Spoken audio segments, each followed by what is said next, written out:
Democrats are furious that a conservative 5-4 Supreme Court majority is standing up for the Constitution and the rule of law. Democrats hate that stuff, all the guns and freedom of speech. It's yucky. Anyway, this is bringing home to the Dems the importance of Donald Trump's appointment of Neil Gorsuch to the court rather than Merrick Garland, who was the pick of President Pajama, or Bahama, whatever his name was. I can't remember now that his legacy is little more than a handful of sand washed forever out to sea by the rising tide of events. Anyway, left-wing blogger Matthew Iglesias tweeted, quote, "The theft of Merrick Garland's Supreme Court seat is legitimately the greatest heist in world history." And we know this must be true because Iglesias describes himself on his Twitter page as, quote, "a bold truth teller who refuses to be silenced," unquote. I'm not making that up. The man calls himself a bold truth teller who refuses to be silenced. I know it's hard to imagine that level of pompous-assed, humorless self-regard, but there it is. Where was I? Oh, yeah. Anyway, I figured if this bold truth teller who refuses to be silenced says the appointment of Gorsuch was the greatest heist in world history, we ought to make a movie about it. We can call it Ocean's 63 Million, in which approximately half the American electorate, using strictly legal and constitutional means, delay a Supreme Court pick until by strictly legal and constitutional means, they elect the president they want to pick the judge they want. Here's the trailer for the film. You're either in or you're out, right now.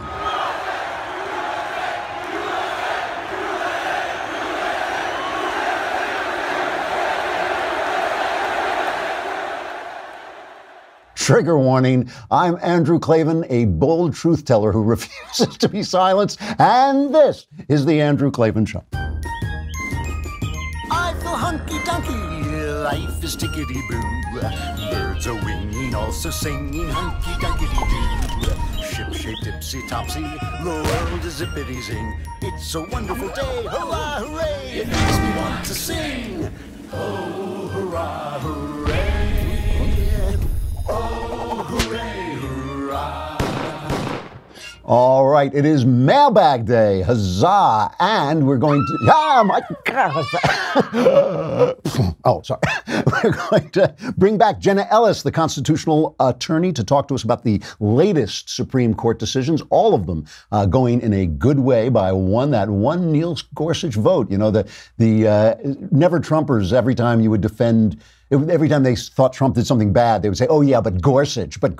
Yeah, my feeling is, but Gorsuch, baby, yeah. And this coming Monday, July 2nd at 7 p.m. Eastern, we will be joined by the special Jordan Peterson to celebrate Independence Day. The God King of the Daily Wire himself, Jeremy Boring, will descend from on high to host a new edition of Daily Wire Backstage with me, Shapiro, and Knowles to look back on our country's birth and ahead to its future. Subscribers will even be able to write in live questions for us to answer on the air. That's this Monday, July 2nd at 7 p.m. Eastern, 4 p.m. Pacific with special guest Jordan Peterson. You can find our special live stream on Facebook and YouTube.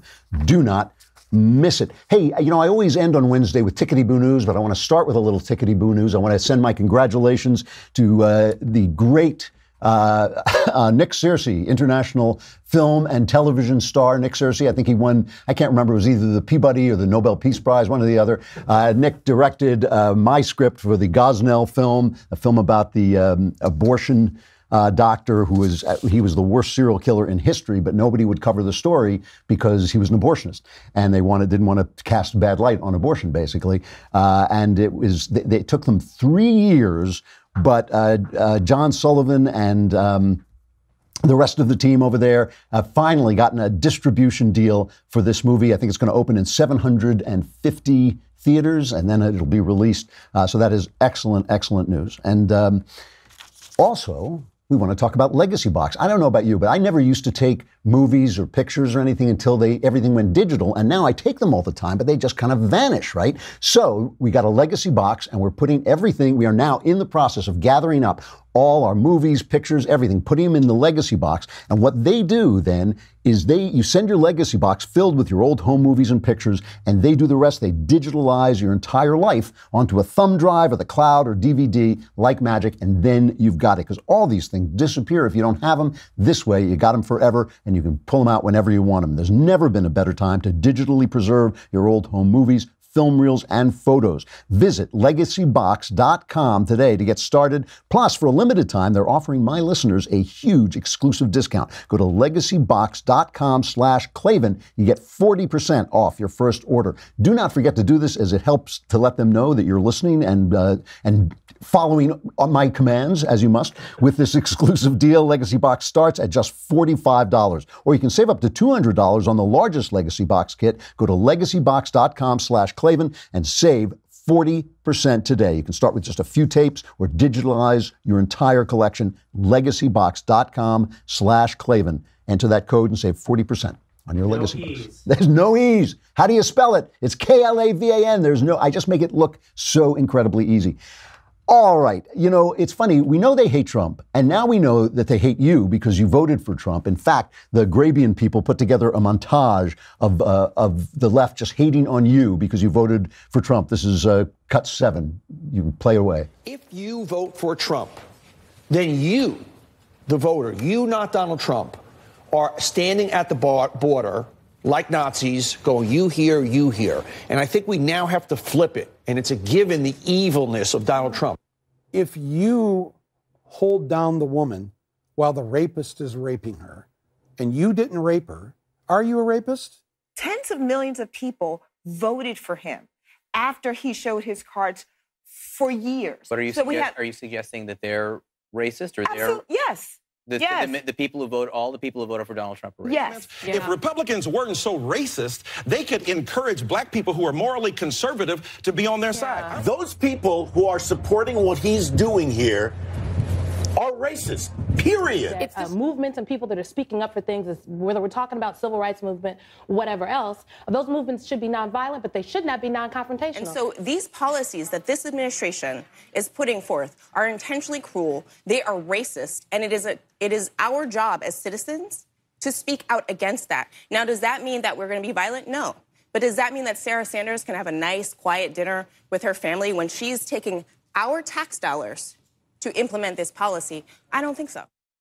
But now, so they hate Trump, they hate you, and now it turns out they hate the law. They hate the law itself. I mean, they hate the law enforcing the law at the borders, and they hate the fact the Supreme Court is making decisions by this narrow majority, this Gorsuch majority, 5-4, that basically just says the law is the law. When they ruled supporting Trump's travel ban, let me just read you what the law says, okay?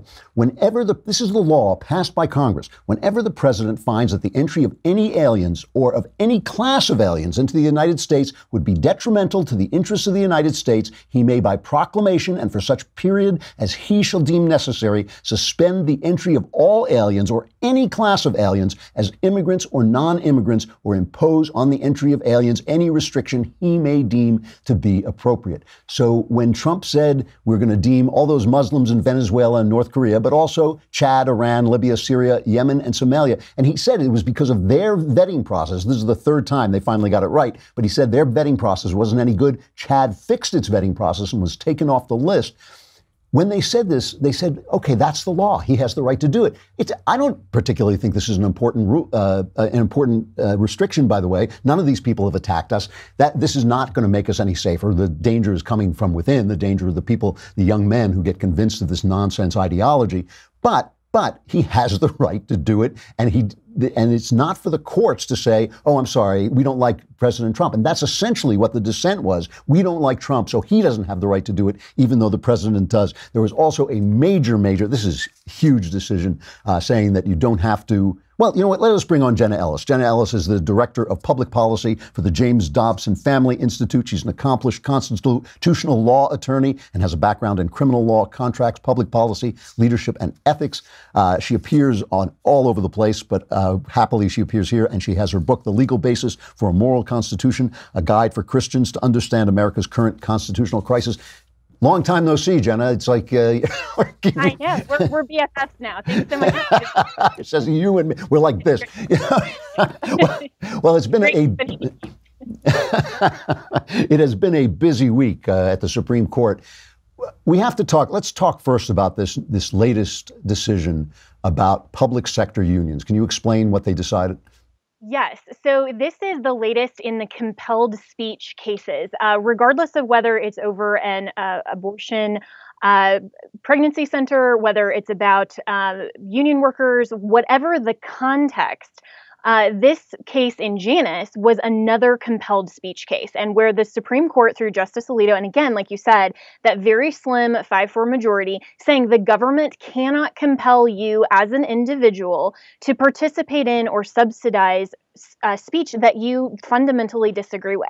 So this particular case was in the context of union workers who were forced to subsidize union representation that they may disagree with. And that was the central issue in Janus. But again, this was just a long line of cases this week, actually, and also following the Masterpiece Cake Shop case that really stood for the principle that the First Amendment is valid and that the government is not going to tell you or me what speech we have to participate in and what things we have to advance. So basically, before this, if you got a job, say as a teacher, and you joined the teachers union, and the teachers union was using your money, you had to pay them the money. You had to be in the union to work, and they used that money to support candidates you didn't like. There was nothing you could do about it, right?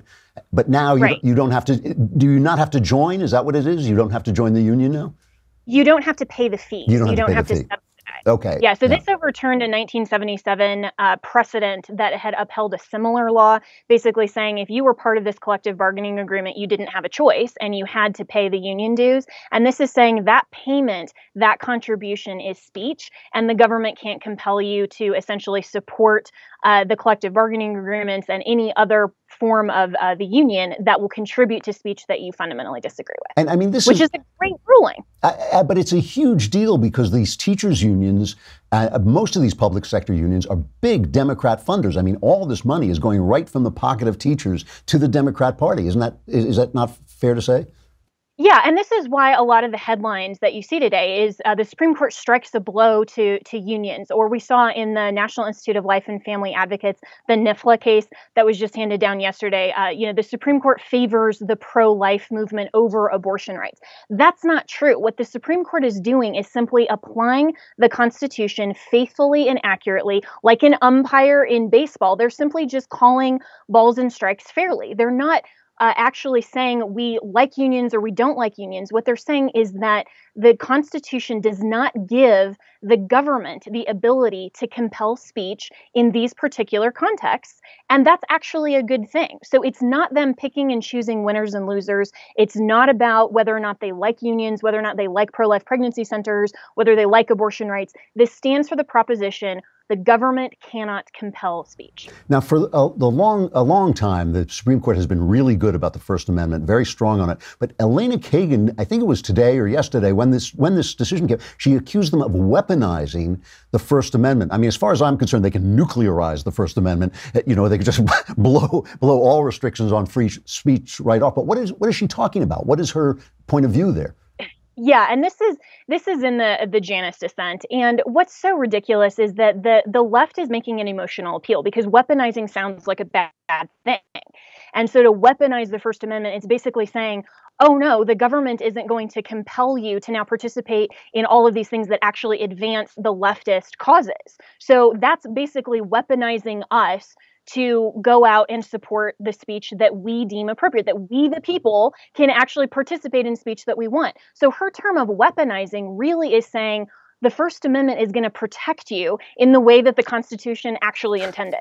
She's just using a really negative term. That's very disappointing from Kagan because she is a little smart. I mean, Sotomayor I think is kind of a knucklehead, but Kagan is a smart woman, and it's sad to hear that from her.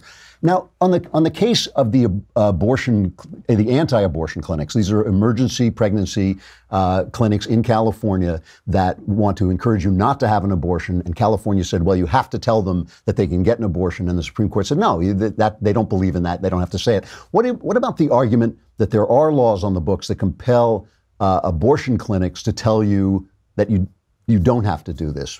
Is that covered by this law as well, by this decision? Well, so there's a difference here between giving women all medically sound information about a medical intervention. And that's what Alliance Defending Freedom argued in this case, is that there's a difference between saying if you want a medical intervention, which is an abortion, because if a woman is pregnant, unless something naturally happens where they miscarry, abortion is always a medical intervention. An abortion doesn't happen naturally. So if you are going to get any elective procedure, then doctors always will give you the adequate information so that you can make a sound decision.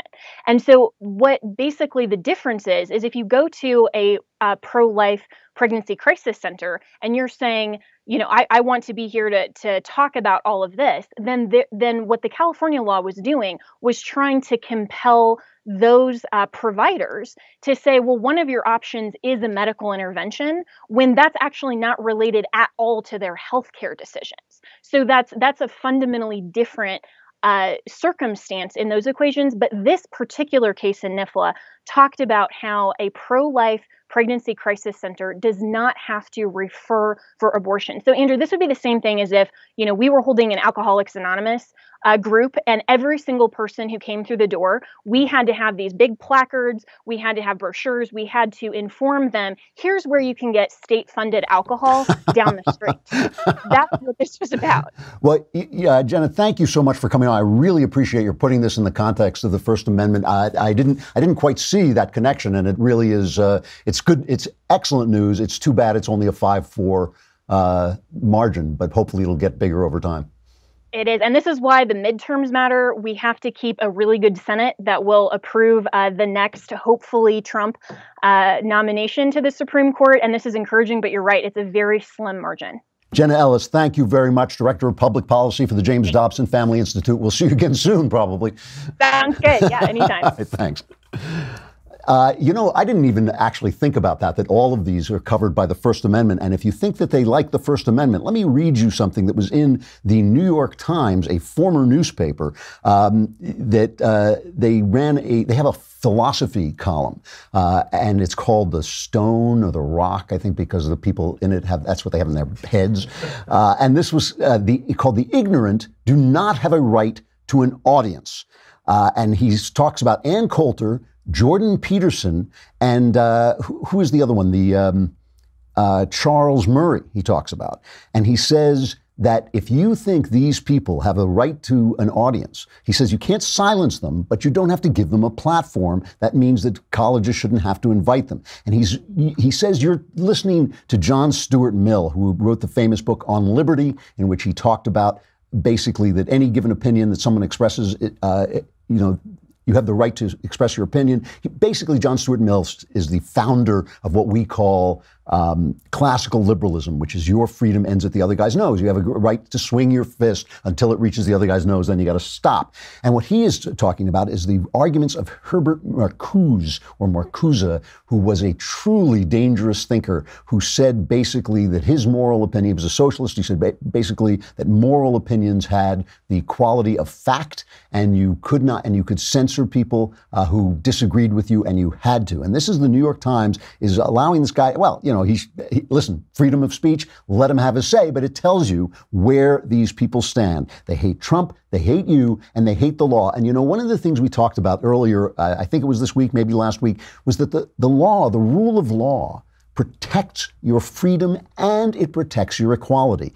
If we are all governed by the same law, we are all equal. You and a gazillionaire are equal if you both have to obey the law. Bill Cosby has all the popularity and all the money in the world, but he can be brought to trial for breaking the law. If the law is just what we want it to be, if the law is just what the mob at the moment says, then you don't have that equality and you don't have freedom, because your freedom depends on your representatives making the law. If the law that they make, whether it's at the border, whether it is the Constitution, if the law that they make is overruled by the sound of crying babies, by your emotions, then you have a problem. If you say to your representatives, hey, you know what, this is a bad situation, change this law, then you have deliberations, you have debates, you have all the things that are put in place to keep your freedom and your representation and your equality alive. When you lose that stuff, it just all becomes emotion. Here's how the New York Times, a former newspaper, here's how they covered Sonia Sotomayor's and Ruth Bader Ginsburg's dissent on the travel ban being legal. Now remember, the Supreme Court, as Jenna said, they did not say the travel ban was a good thing. They didn't say it was smart. I don't say it's smart. I don't even think it really matters that much. I just think it was kind of to fulfill Trump's promises. But basically, the argument that Sotomayor and Ruth Bader Ginsburg made was that Trump had said so many nasty things about Muslims on the campaign trail that even though this wasn't a Muslim ban, we had to regard it as an anti-Muslim ban because of the things that he said. So in other words, Trump could not do what the law said a president could do because they didn't like the things he had said elsewhere. That was the argument they were making. That is a dumb argument. I'm not a lawyer. You don't have to be a lawyer to see that is not a constitutional-based argument. That is an emotion-based argument. So what does the New York Times do? They sell it to you. Like this is like out of some old movie. Listen to the way they wrote this story. And it takes paragraphs and paragraphs and paragraphs before they tell you what the dissent is. They never really tell you what the dissent is. Chief Justice John Roberts Jr., reading for the majority, spoke clinically. Justice Stephen Breyer followed, working his way through his dissent mildly and analytically. Then it was Justice, I got to give it some drama because that's the way they want to read it. Then it was Justice Sonia Sotomayor's turn. Steely and unwavering, she began. The United States of America is a nation built upon the promise of religious liberty. Our founders honored that core promise by embedding the principle of religious neutrality in the First Amendment. The crowded courthouse fell silent. In upholding President Trump's ban on travel from several predominantly Muslim countries, a lie, right, because only some of them were Muslim countries, Justice Sotomayor continued the Supreme Court had failed to safeguard that fundamental principle. For the next 20 minutes, she remained resolute as she delivered. I mean, you gotta be kidding me. You have got to be kidding me because it's all emotion. They want the rule not of law, but of emotion. And it is driving them crazy that this Gorsuch is making the difference that is keeping the rule of law in place. And listen, we're winning today. We're winning this week. It has been a really good week for the people who love forget about Trump. It's not about Trump. It's about the Constitution. It's about the law. It is about Trump being able to do what the law says he can do, even though he's Trump. Even though he's Trump, he is the president, he's duly elected, he gets to do what the president gets to do. But there was an election, there were primaries and primaries yesterday. And in New York, in the 14th district, which is part of Queens and Manhattan, a staunch Democrat who's been in the House for 20 years was thrown out in favor of a 28-year-old socialist. She is a member of the Democratic Socialists of America. His name is Joe Crowley, and her name is, let me see if I've got it. Alexandria Ocasio-Cortez, and she's in her 20s, and she won, okay? And so now they've got this socialist, and this is, do not mistake this. This is the future of the Democrat Party. This is the way they're going if they keep going in the direction they are. And she said, she's very open. She says she supports impeachment and she wants basically open borders. Let's listen to cut number 12. I would support impeachment. I think that, we have the grounds to do it. I think what really we need to focus on is making sure that we are advocating for the policies to win in November. But ultimately, I think that what we need to kind of focus on is ensuring that we can, when people break the law, potentially break the law, that we have to hold everyone accountable and that no person is above that law. Do you see yourself, Alexandria, as more of a Democrat or progressive? Would you say I am a member of the Democratic Party this morning? I'm proud to be a Democrat. I was raised in a Democratic family with Democratic values. But it also means that the Democratic Party is a big tent, and there are so many ways to be a Democrat. And I'm proud to bring to Congress an additional perspective and a lens towards what the future of the Democratic Party may be. That's amazing. You should hear. We should also play this. I know we're getting a little tight on time because I want to get to the mailbag, but we should play this response about the border. She wants to eliminate ICE. She wants to get rid of ICE. And listen to what her idea of a secure border is. Well, we absolutely do need to make sure that our borders are secure, to make sure that people are safe in passage. But what we need to realize and remember is that ICE was established in 2003, right at the same time as the Patriot Act, the AUMF, the Iraq War. And we look back at a lot of that time and legislation as a mistake now. And I think that ICE is right there as a part of it. It has its extrajudicial nature is baked in to the structure of the agency, and that is why they're able to get away with black sites at our border, with the separation of children. We are committing human rights abuses on this border and separating children from their families, and that is part of the structure of the agency. We can replace it, and we can replace it with a humane agency that is directed towards safe passage instead of the direction of the criminalization. What do you mean black sites? What do you mean about ICE black sites? So I was just, yes. So actually we were just hopping off MSNBC and they were talking about it. Basically what we have is that people are not able to access, even our own members of Congress are not able to access what is happening in these sites. So the black sites thing is nonsense. But what she said is she wants to rearrange it so we have safe borders for safe passage, safe borders for people breaking the law and coming into the country. That's what she wants. So listen, people ask, will socialism come to America? And the answer is yes. Why? Because socialism is death, and death comes to everything. Freedom is a living thing. All living things die. Socialism is the form by which free nations die, okay? And this is the first lump you find. And this is why you have to fight every day. This is why I support Trump, even when I get angry at him, even when I don't like him. I support him because every day is a day. One day, America will die, but not today. And that is the conservative message. We are always fighting. We're like the doctors. We're always fighting death. You ultimately lose because all things die, but not today. And that's why it matters. That's why today matters. You don't get a lump on your body and say, oh, well, I won't check it out because eventually I'm going to die. You fight it every step of the way. And we are fighting for our country every step of the way. It's going to be my lifetime, your lifetime, hopefully the next lifetime. You never know. You never know when death will come. Not today. That is the attitude you've got to have. And this woman is the first whiff of this in the Democrat Party. Doesn't mean it can't be cured. Doesn't mean we can't get rid of it. But you got to fight it every single day. We got the mailbag coming up. Come on over to thedailywire.com. While you're there, subscribe. Then you can be in the mailbag where it's stuffy, but all your questions get answered.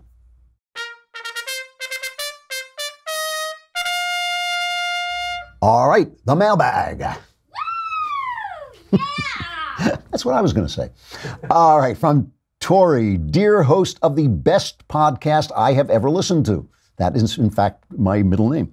I left my husband of 30 plus years because he lost his job 10 years ago and never attempted to find a new one. He isolated himself from friends and family and would not seek help despite the pleas from everyone who loved him. He tells me that he committed to love me through sickness and health, and that obviously I made an unchristian choice not to do the same. On a good day, I believe I didn't have a choice, and I know I'm living a better life away from abuse and darkness. On other days, I need to ask the question about whether this is an acceptable reason to leave. I should also say we have 3 kids, and I waited till they were all adults to make this impossible choice. Thanks for any light you can bring to this darkness, Tori. Tori, I absolve you. I let you off the hook. You are now free to live your life. If you were being abused, now you don't tell how you were being abused, but if you were being truly abused and you waited till your kids were gone, I think you have done everything you can do. You were not meant to live a life abused. And the 3 reasons to get divorced are abuse, adultery, and addiction. It sounds like there were a couple of those in play here. If that's true, if I'm right, if I'm reading a little bit between the lines, just let yourself go. This is not about Jesus. Jesus did say that there were reasons to get divorced. He said sexual malfeasance, but remember, Jesus was also, one of the important things about Jesus was he was a man in his time as well as the Son of God. He was a man in his time speaking to people in a time, and he was speaking at a time when if a woman was divorced, she could be divorced basically by a guy saying, I divorce thee. When a woman was divorced, she had nothing. She was left out in the middle of nowhere, and he was protecting her from that. However, you are a family, you are one flesh, you don't want to get divorced, for no reason whatsoever. If you were being abused, and it sounds like this guy was really in bad shape, you were free to leave. You let the kids grow up, and I absolve you. I set you free. You are now you have an official absolution from the Andrew Klavan Show. That is gold. You can take that right to the bank. From Rick, dear Andrew, the nature of the universe has been explained from moments after the Big Bang all the way through the evolution of life on Earth in a very consistent and robust way. God's place in such an objectively explained universe lies in our gaps of understanding, which is always shrinking due to objective science. Yet, the data show that religious people live happier and more productive lives. I want to have this happier and more productive life also. Is it not rational then to simply act as if God exists, even though I don't believe in it in my heart, because I am a rational actor and God's existence is unprovable and apparently unlikely? Why is absolute faith required when one can simply refer to the Bible as a set of wise teachings, divorced from reality, but filled with important life lessons? Okay, everything about this letter is untrue. That's the first thing. But no, I shouldn't say that. I shouldn't say that. First of all, you know, in moments when your faith wavers, to act as if you had faith is not a bad idea. David Mamet wrote that in the that wonderful movie. What is that movie with Paul Newman? Absence of Malice. The Verdict. The Verdict, sorry. And Mamet always writes these wonderful lines and says they come from somewhere else, then they're so good that you think they do. So he says, in my faith, we say, act as if you have faith, and faith will be given. It's just Mamet. You know? But anyway, all right, let's get back to the letters. The nature of the universe has been explained from moments after the Big Bang, when time began, all the way through the evolution of life on Earth in a very consistent, robust way. In other words, we know a lot of the mechanics of life, which we didn't know before science came.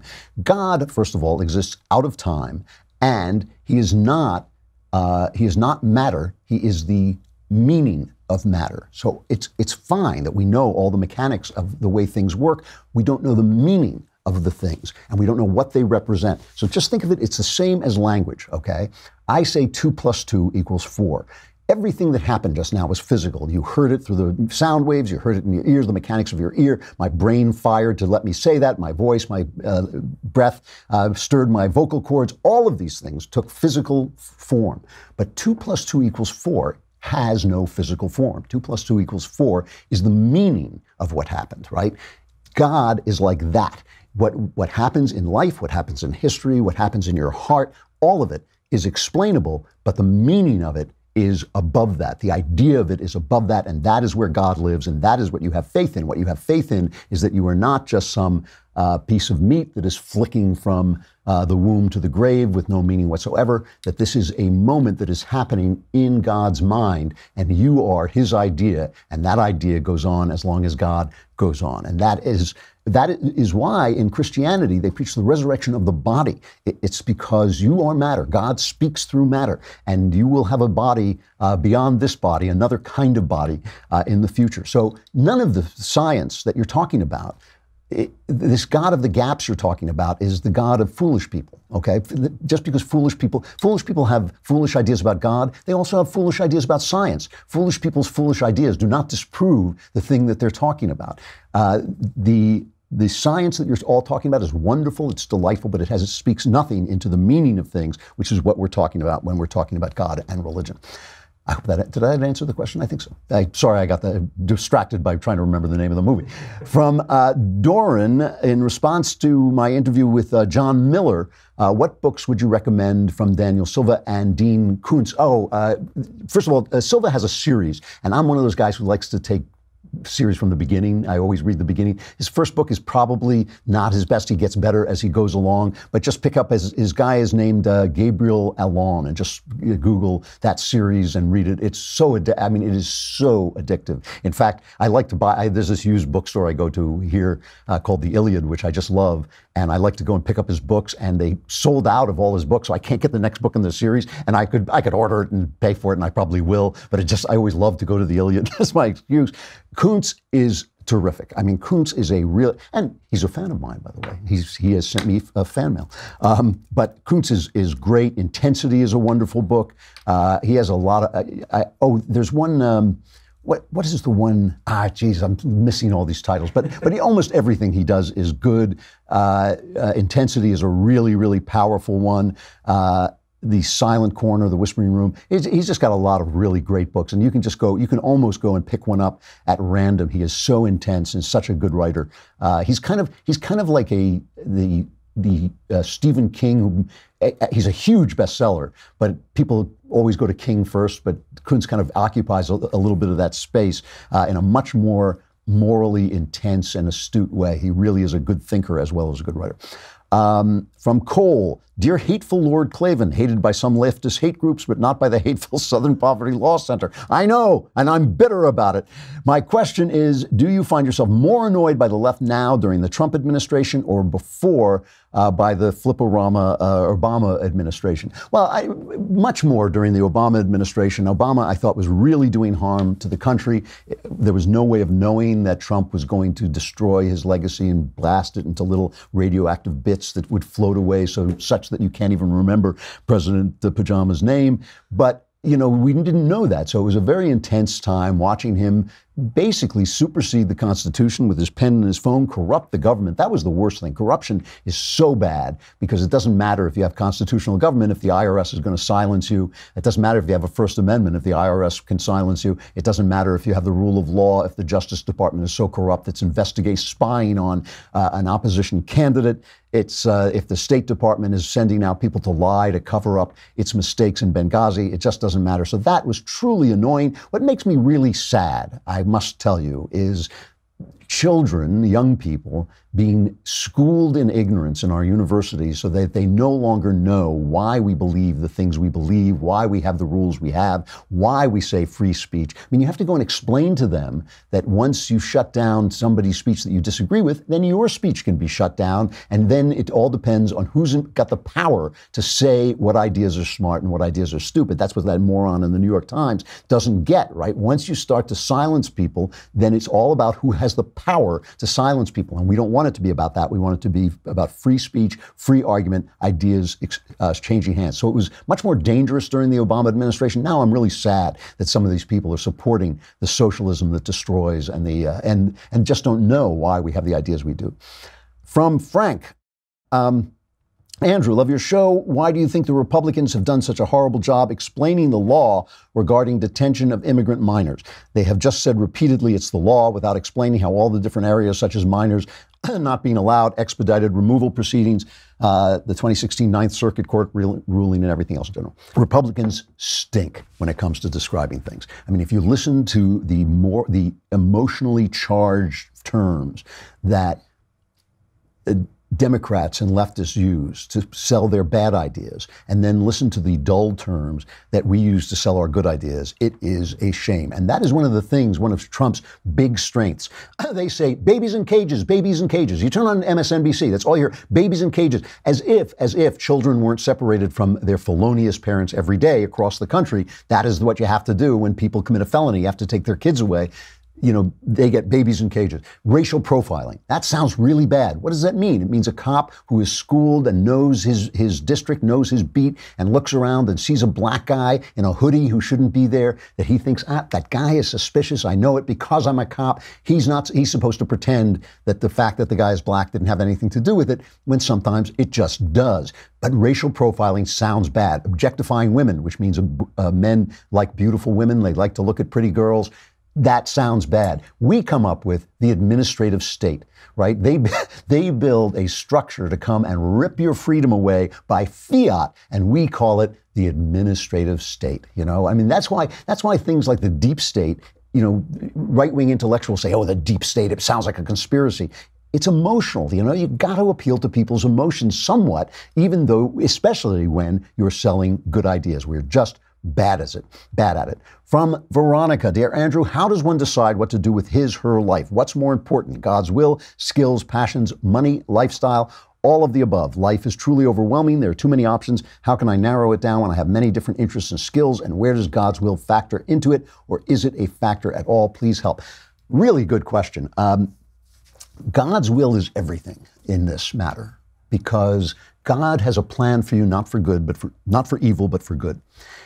He built you with desires. Those desires get broken and twisted by life, by original sin, by your history, by people teaching you bad stuff. And what you're trying to do is get back to the desires that God implanted on you. He gave you a purpose.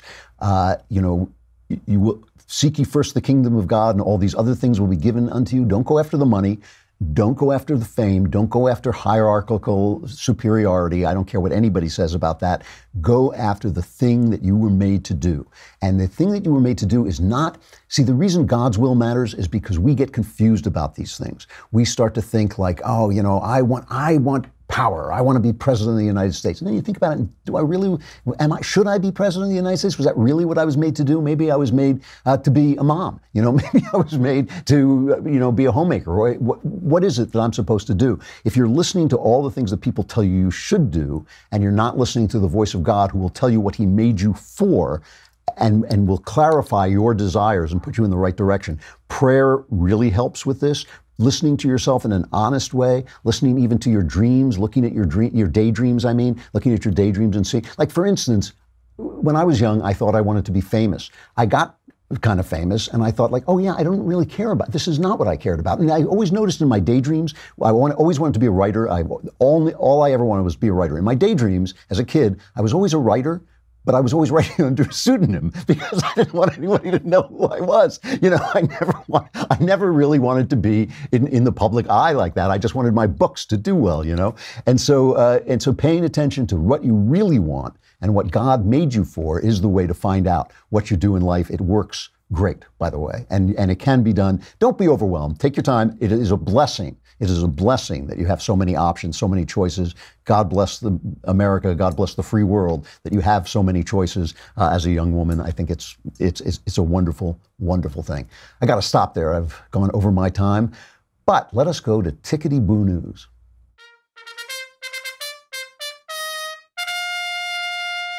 So one of the things I've been hammering about is the fact that the left has such control over the means of communication that they manage to create the idea that they are far, far more powerful than they are. Starbucks, great example, let themselves be cowed by social justice warriors and protests into basically admitting that they did something racist when they chased two trespassers out of their building and called the police on them because they wouldn't pay for anything. They wouldn't buy anything as the rules were in Starbucks. Now we find out from the Washington Times, Starbucks may have appeased progressives with its social justice workshops and open bathroom policy, but such moves have failed to caffeinate the company's bottom line. The coffee giant's stock took a tumble Wednesday after CEO Kevin Johnson announced that Starbucks would close 150 company-owned stores next year instead of the expected 50, with an emphasis on underperforming shops in densely populated urban areas and lowered growth projections. Same thing with the NFL. Starbucks was an untouchable franchise. NFL, untouchable. Star Wars, untouchable. Start to pump in that social justice warrior stuff, and suddenly it's not so untouchable because, you know what? They're not in the majority. I mean, people don't want to be like this.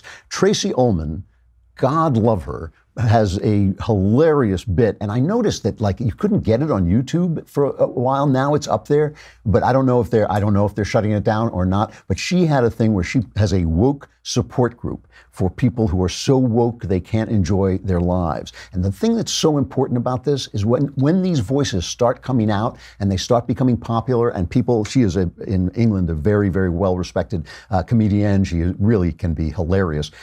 When this stuff comes out, we start to realize, oh, you know, most people feel like this. Most people laugh at this stuff.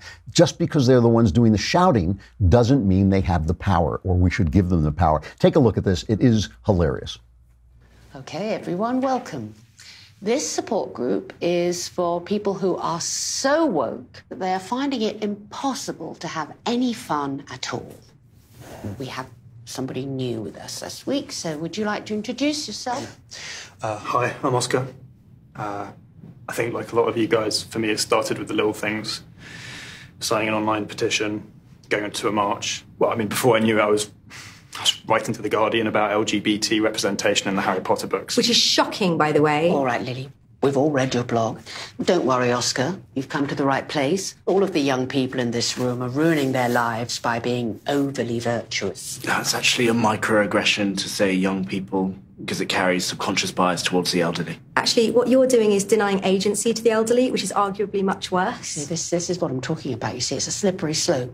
1 minute you're carrying a reusable water bottle, Fine. And the next minute you're arguing that water is racist. Oh my God, is water racist? No. It's just an example. Right, how did you guys get on with the homework that I set you? Guys isn't an especially inclusive term. Not now, Jamie. By homework, do you mean having to watch that old people sitcom? It's called Friends, Lily, and you were supposed to watch it and enjoy it. Well, I tried, but I found it deeply problematic. Why? Well, there's the homophobia, the transphobia, the fatism, and the slut-shaming, and could Chandler be any more annoying? You can't go through your 20s worrying about every aspect of everything. You have to pick your battles. And just remember that it doesn't really matter, because by the time you hit your 30s, most of you are going to be massively right-wing anyway. Have any of you started to think that maybe poor people don't deserve benefits? No. Well, watch out for that one, because that's how it starts. Look, I understand this has all been a bit much for some of you, so let's take 5 and have a hobnob. I find the word hobnob very phallocentric. Off, Jamie. we couldn't play that last line, but it is the funniest line in the video. Listen, if the culture starts to shift, and this is the drum I've been beating now for 20 years, but if the culture of this sort of thing starts to shift, then we can keep our freedom alive for another generation and even another one after that. I do believe we will. I do believe we can. I'm Andrew Klavan. This is The Andrew Klavan Show. I will see you again tomorrow.